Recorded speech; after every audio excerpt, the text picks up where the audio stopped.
Zootopia is this all-mammal city where humans never existed, but mammals evolved. And it's this incredibly modern city that we understand as humans, but because it was designed and created by animals, it has a complete animal twist to it. So, for example, we have to have in the city a 20-foot giraffe next to a 4-inch mouse next to a 2-ton elephant. And the city has to work for all of them. The doors have to be the right sizes for these different sized animals. The trains have to be able to carry these different sized animals. The cars have to be designed for these different sized animals. And that's really one of the fun, most fascinating parts of the city. And I think it gives this great set piece for us to place this all animal story.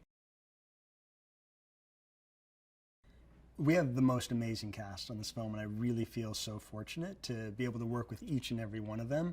We have Jennifer Goodwin, who plays Hops, the bunny rabbit, and she just brings such a great sense of warmth and determination, which is perfect for that character. And we have, for Nick Wilde, the fox, we have Jason Bateman, and that character is sly and supposed to be sarcastic, and Jason just embodies that so perfectly, and his comedic timing is like second to none. He's just so funny every time he comes in and plays his character in a way that you still like him, even though he's super sarcastic. We have Idris Elba playing Chief Bogo, and for us, Idris was one of those people that was on the top of our list because we just knew from the beginning that he would bring this real sense of presence for this big Cape Buffalo who's the chief of police, but he also has this real kind of warm heart that you get to discover as the film goes on.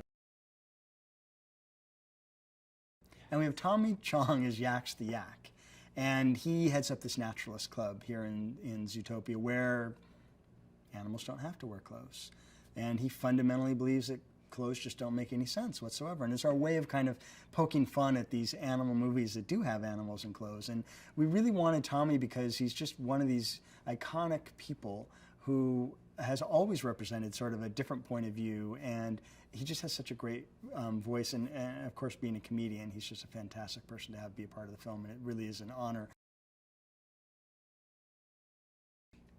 Alan Tudyk is a big member of our Disney family, and Alan I got to work with first on Wreck-It Ralph. He plays King Candy, and he was one of those people who just came in and could create this great villainous character that was funny and comedic in Wreck-It Ralph. And what you realize working with Alan is that he can do anything.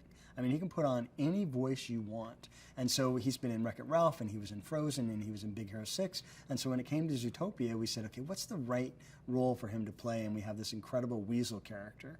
And we sort of thought about, can we go back in time and think about James Cagney? And could there be some kind of a homage to that type of a character from that moment in time? And you call up Alan and you have him come in, and he can do it like that and make it so dang funny. And it's one of the great things, and I really feel like we're lucky to have him be kind of our good luck charm on all of these films, and it's been great to work with him again. Shakira has been an incredible collaborator on this project. From the day we met her, we fell in love with her, and she fell in love with the project. She was always at the top of our list to be a part of this film and play this character Gazelle, and to sing this amazing song called Try Everything that sits in the body of the movie. And she was here, she was working on The Voice, and we had her come into the studio, and it's one of those moments where you think, I am in the same room as Shakira. This is pretty unbelievable. We picture the movie, she's totally into it and the characters, but most importantly, she's into what the story is talking about. This idea of stereotypes, and that we have the ability to assume something about people, and she really connected in a deep way.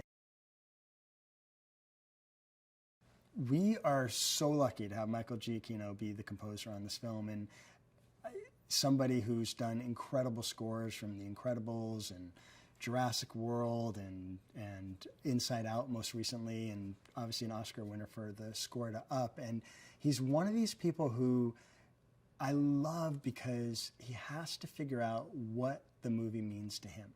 He doesn't just take a movie because it's an opportunity to score it. He takes it because the movie means something to him. So he met with us and he said, I want you to tell me what's the most emotional moment in this movie.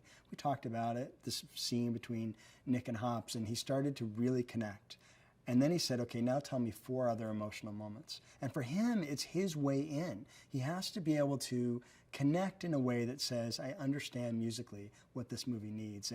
And after that meeting, he was immediately on board, and we were able to go over and start to hear him composed the themes for this film, and it comes from such a deeply emotional and great standpoint, because that's where he starts, that you just feel like you're in the best hands possible. And he's going to take this story and think about it musically and really elevate it to a place that is beyond anything we could ever hope for.